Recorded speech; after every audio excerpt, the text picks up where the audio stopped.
Hello everyone, welcome to my gardening channel. I have previously made a video about rose pruning in summer. Interested flower lovers can go to the Rose Knowledge and Daily Maintenance playlist on my channel to check out the corresponding content. In this video, let's talk about rose pruning techniques in late summer and early autumn. Although roses can bloom in all seasons, they grow most vigorously in spring and autumn, bloom the most, and are more standard. Most varieties of roses are affected by the high temperature in summer, and the flowers they bloom are not satisfactory. The color of the flowers becomes lighter. The petals become fewer, the flower diameter becomes smaller, and they lose their original beauty. With the departure of the high temperature in summer, after pruning, the autumn roses can bloom again with their original beauty. It takes about 45 to 60 days from pruning to flowering for roses. Calculating the pruning time is the key to the blooming of roses in autumn. If pruning is too early, the roses have not broken the semi-dormant state, and basically have no effect on promoting growth. If pruning is too late, the roses may encounter cooling and cold currents when they are in bud, which will affect flowering. The correct time to prune roses in autumn is when the weather starts to get cooler at the end of summer and the daytime temperature is stable below 35 degrees Celsius. When the temperature is right, we also need to observe the state of the roses, because different varieties of roses wake up from a semi-dormant state at different times. We need to wait for the roses to wake up before pruning them to achieve the best effect of promoting growth. The most obvious sign of the awakening of roses is the beginning of resprouting. When the buds on the stems begin to sprout, and the temperature is right, it is the best time to prune. After a hot summer, the health of the rose plants may vary due to factors such as climate conditions and maintenance methods. Below I will introduce pruning techniques for different health conditions and different types of rose plants one by one. Pruning of healthy roses. For healthy rose plants, it is better to prune neatly in late summer and early autumn, and it is not advisable to prune heavily. The general pruning range is 1/2 to 1/3 of the height of the whole plant. Cutting back 1/2 to 1/3 of the branches can keep the rose in a relatively low plant shape, and appropriately remove thin branches. Weak branches, blind branches and overly dense branches at the bottom of the plant. The thickness of the rose branches is directly related to the size of the flowers.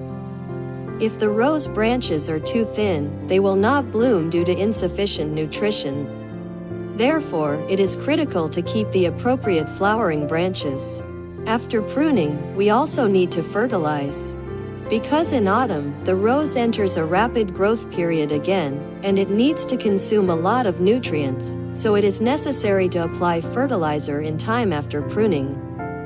It is best to apply long-acting fertilizer. In addition, it is also necessary to apply quick-acting water-soluble fertilizer regularly.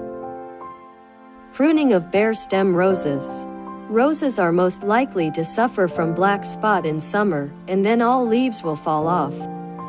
If your roses are not well managed in summer and most of the leaves have fallen off, then the pruning method for healthy roses is not applicable.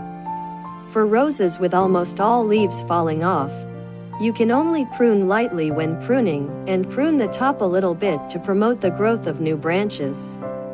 Since the leaves have fallen off, we can no longer expect the roses to have amazing flowering performances in autumn. Helping them survive and giving enough time and patience to restore the bare roses to a state of lush branches and leaves is our main purpose of pruning. It is a pleasant surprise to be able to bloom. So keep a calm mind. After pruning, we should not rush to fertilize, just water. Give the roses a good light and ventilated growth environment. After the bare roses sprout and unfold their leaves again, apply some compound water-soluble fertilizers with low frequency and low concentration to help them gradually recover vitality. Pruning of sub-healthy roses.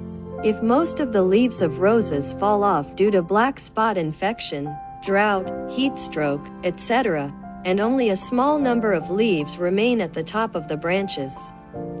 In this state, when pruning in autumn, you only need to cut off the thin and withered branches, the residual flowers and buds at the top of the branches, and keep all the leaves without over-pruning.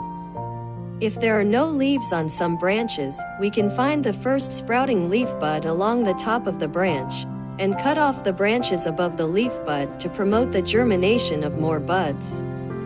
Leaves are very valuable for the growth of roses. Only with enough leaves can photosynthesis produce nutrients. If there are no leaves, the ability of photosynthesis decreases, and the rose will become weaker and weaker. Therefore, for sub-healthy roses, we must pay attention to protecting the leaves. After pruning, we apply top dressing according to the fertilization method of healthy roses to provide sufficient nutrition for the recovery of roses in autumn. Pruning of rose seedlings. Rose seedlings have weak resistance and are not suitable for pruning in autumn. However, the flowering characteristics of modern roses make the plants bloom continuously during the seedling stage, consuming a large amount of nutrients that should be supplied to the growth of the plants. For rose seedlings, the only thing we need to do is to remove the flower buds in time to preserve nutrients, help the seedlings quickly establish a strong root system and develop strong branches. We need to repeat the operation of removing the seedling flower buds until the end of autumn. The rose seedlings will grow rapidly throughout the autumn that is conducive to growth, and prepare for flowering in the spring of the following year. Of course, it is also necessary to pay attention to the regular low-concentration application of some compound water-soluble fertilizers to the rose seedlings to replenish the nutrients needed for the growth of the rose seedlings in time.